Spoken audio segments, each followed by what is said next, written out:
So, what if your own actions are blocking your own blessings?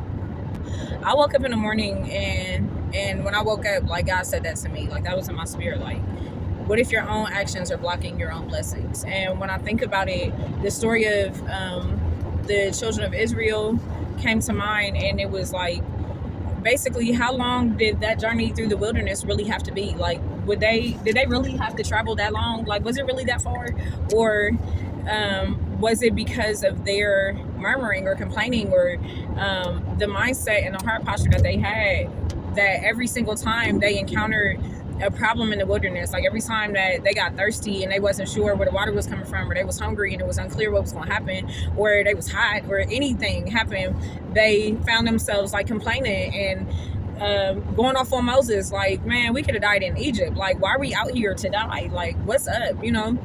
Not realizing honestly that God was proving their hearts. Like, I want to see how you gonna act when you think it's not coming. Like, with you, are you gonna turn? Are you fake for real, or are you gonna rock with me when you're not sure what the outcome will be? So, but anyway, the message was, what if your own actions are blocking your own blessings? The way that you're thinking about that situation you're dealing with, the way that you are complaining about it, the way that you talk about it, maybe your perception is the reason why it's taking so long for you to get to the next level in a situation, or to be over it, or for it to be healed, resolved, done, whatever you want to say.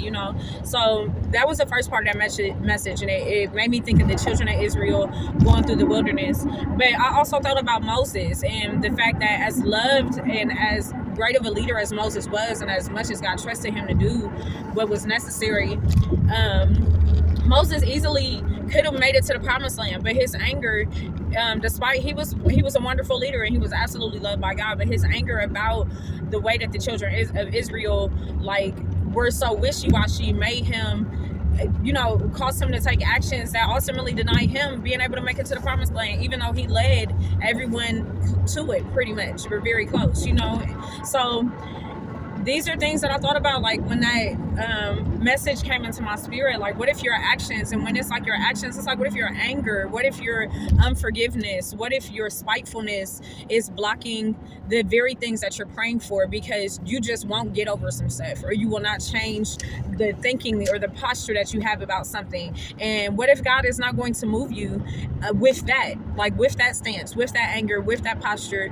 What if God will not allow you to go to the very place you're praying for, or have the very things you want, if you do not change some of the things that you're holding on to? When you talk about our actions denying our own blessings, like, in reality, God took the children of Israel out of Egypt with a mighty hand. He didn't do it like no low key, like, oh, please let my people go. Like, no, he sent locusts. He was killing they cattle. The firstborn of all of their sons. There were absolutely undeniable works of God happening that the children of Israel were sheltered and shielded from. So it was without a doubt. I mean, he parted the Red Sea. He drowned their enemies in the Red Sea, the very Red Sea that they walked through on dry land. So he had already proven himself to them. So, like, I'm here for y'all. I can do the impossible. I love y'all.